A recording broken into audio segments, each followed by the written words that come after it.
Video ini merupakan episode kedua tentang sosok polisi jujur Hoegeng Iman Santoso.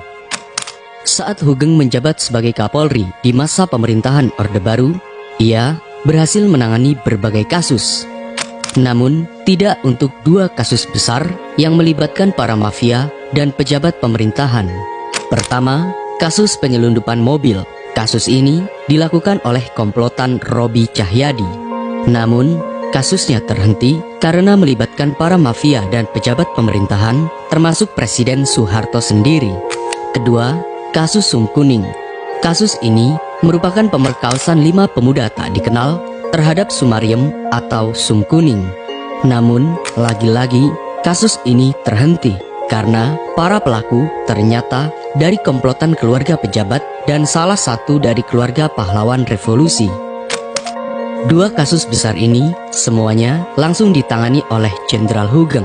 Namun, dua kasus besar ini pula yang kemudian membuat Hoegeng dicopot dari jabatannya sebagai Kapolri. Bahkan, ia kemudian menjadi oposisi pemerintahan. Lantas, bagaimana kisahnya? Dan bagaimana nasibnya saat menjadi oposisi rezim Orde Baru? Apakah saudara-saudara mau berjanji kalau tidak akan berbuat begitu lagi? Jadi untuk ini kali saudara-saudara nanti akan diurus tepat, tetapi lain kali jangan. Janji? Terima kasih. Akibat keberanian dan ketegasan Jenderal Hoegeng yang tidak pandang bulu dalam menangani kasus, termasuk kasus Robi Cahyadi dan kasus Sum Kuning, membuat rezim Orde Baru merasa terusik atas keberadaan Kapolri Jenderal Hoegeng. Alhasil, pada tanggal 2 Oktober 1971, Presiden Soeharto mencopot jabatan Hoegeng Iman Santoso dari Kapolri dengan alasan peremajaan kepemimpinan Kapolri. Padahal, pengganti Jenderal Hoegeng usianya lebih tua darinya. Akibat pencopotan sepihak ini, Hoegeng langsung menemui Presiden Soeharto di kediamannya dan mempertanyakan tentang pencopotannya sebagai Kapolri. Namun, Presiden Soeharto menjawabnya bahwa sudah tidak ada tempat untukmu di Indonesia. Bahkan, Presiden Soeharto menawarkan jabatan sebagai Duta Besar Kerajaan Belgia kepada Hoegeng.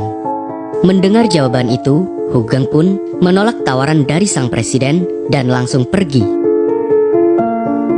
Alhasil, setelah serah terima jabatan dengan Kapolri baru, yakni Jenderal M. Hasan, Hoegeng mengembalikan semua inventaris milik kepolisian, mulai dari walkie-talkie, peralatan radio, mobil dinas, dan lain sebagainya. Merasa dirinya dibuang oleh Presiden Soeharto, Hoegeng pun kemudian lebih aktif mengkritik rezim Orde Baru.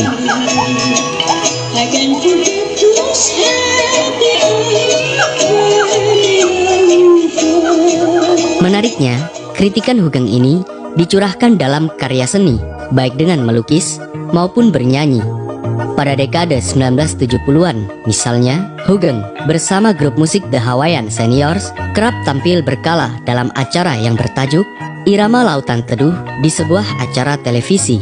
Bahkan, melalui radio El Sinta dalam acara Obrolan Mas Hoegeng, Hoegeng sering memberikan kritik yang membangun kepada pemerintah Orde Baru. Kritikan yang dibawakan Hoegeng ini menjadi oase yang menyejukkan di tengah perilaku koruptif para pemimpin bangsa. Bahkan dengan penampilannya mampu membuat penonton terpukau, sehingga ia dijuluki sebagai The Singing General.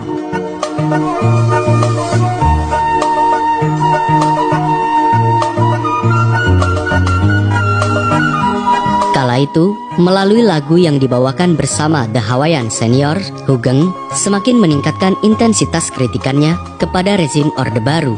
Hal inilah yang membawa Hoegeng menjadi bagian dari lembaga LKB atau Lembaga Kesadaran Berkonstitusi yang merupakan bentukan dari Jenderal Abdul Haris Nasution dan Muhammad Hatta.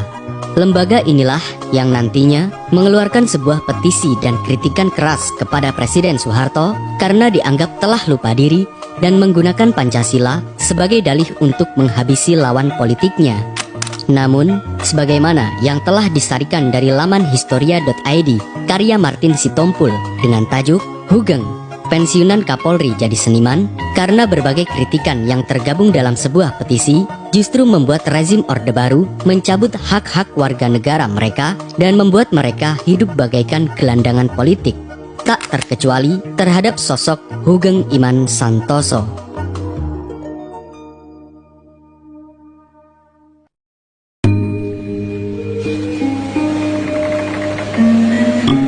Pada tanggal 27 Maret 1980, dalam rapat pimpinan ABRI di Pekanbaru, Presiden Soeharto memerintahkan kepada ABRI untuk mendukung Golkar dalam pemilu dengan dalih mendukung Pancasila.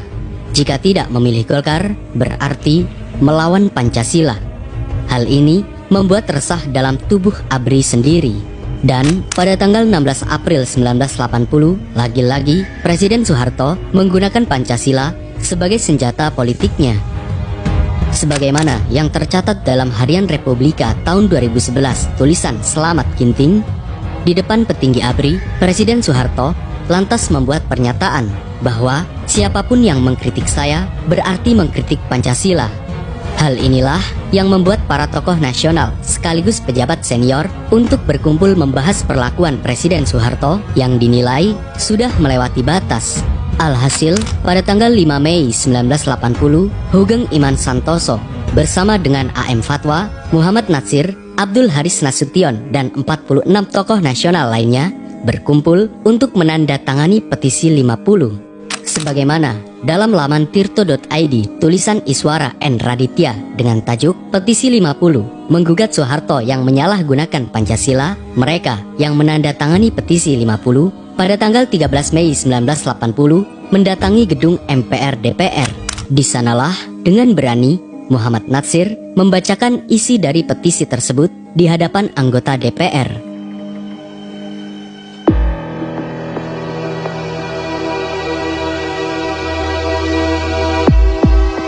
Merespon tindakan petisi 50, Presiden Soeharto lantas memboikot para anggota yang terlibat dalam petisi 50. Bahkan, sebagaimana dalam jalan tengah demokrasi antara fundamentalisme dan sekularisme, para tokoh dalam petisi 50 kemudian dikucilkan dari kehidupan ekonomi dan politik hingga kehidupannya dimatikan oleh rezim Orde Baru.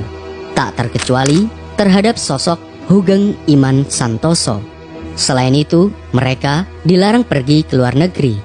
Alhasil, mereka menjalani hidup yang amat sulit. Bisnis dan penghidupan mereka kocar-kacir karena tidak mendapatkan kredit dari bank.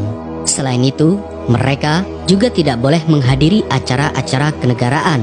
Bahkan, menurut Ali Sadikin dalam pers bertanya, Bang Ali menjawab, Presiden Soeharto sempat ingin mengirim mereka ke Pulau Buru di Kepulauan Maluku, yang mana Pulau Buru ini merupakan tempat pembuangan tahanan politik rezim Orde Baru. Namun, hal itu tidak terjadi. Nasib para anggota petisi 50 itu tak jauh berbeda dengan nasib Hoegeng Imman Santoso. Ia juga harus menerima resiko, yang mana Hoegeng dan grup musik The Hawaiian Senior diboikot dalam dunia televisi. Bahkan di Radio El Sinta, Hoegeng sudah tidak dapat bersuara dengan bebas. Lantas, Hoegeng pun sampai bertanya-tanya, apakah dengan bernyanyi bisa mempengaruhi orang untuk membenci Soeharto? Dalam buku Hoegeng, Oase Menyejukkan di Tengah Perilaku Koruptif Para Pemimpin Bangsa mengatakan bahwa setelah rezim Orde Baru memboikot kehidupan para tokoh petisi 50, Hoegeng Imman Santoso, mantan Kapolri itu, menjadi sosok yang pendiam meskipun tetap aktif dalam pertemuan-pertemuan petisi 50. Bahkan, ia hanya lebih suka menjadi pendengar saja, termasuk mendengarkan orang-orang yang lebih muda darinya.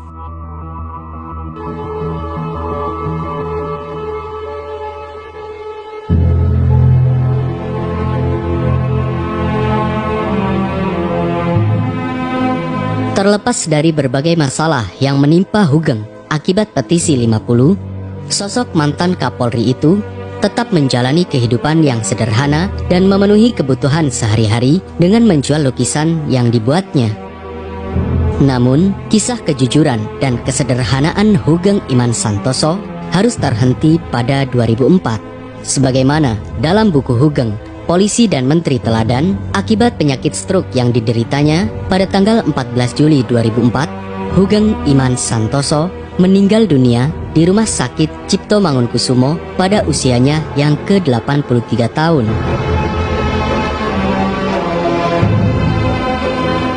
Dari kisah keberanian dan keunikan sosok Hugeng ini, kita bisa belajar dari tutur kata Humor Gus Dur bahwa hanya ada 3 polisi jujur di Indonesia, yakni Patung Polisi, Polisi Tidur, dan Polisi Jenderal Hugeng Iman Santoso. Ketegasan, kejujuran sebagai polisi, hingga kesederhanaan sosok Hugeng Iman Santoso tidak perlu diragukan lagi. Namun, karena kejujuran dan ketegasannya ini justru membuatnya terbuang dari negerinya sendiri. Dan kini, kejujuran dan keteladanan sosok Hugeng Iman Santoso hanyalah tinggal cerita. Lantas, apakah ada sosok yang meneladani kejujuran Hugeng Iman Santoso ini? Kepada Kepala Kepolisian Republik Indonesia, hormat senjata!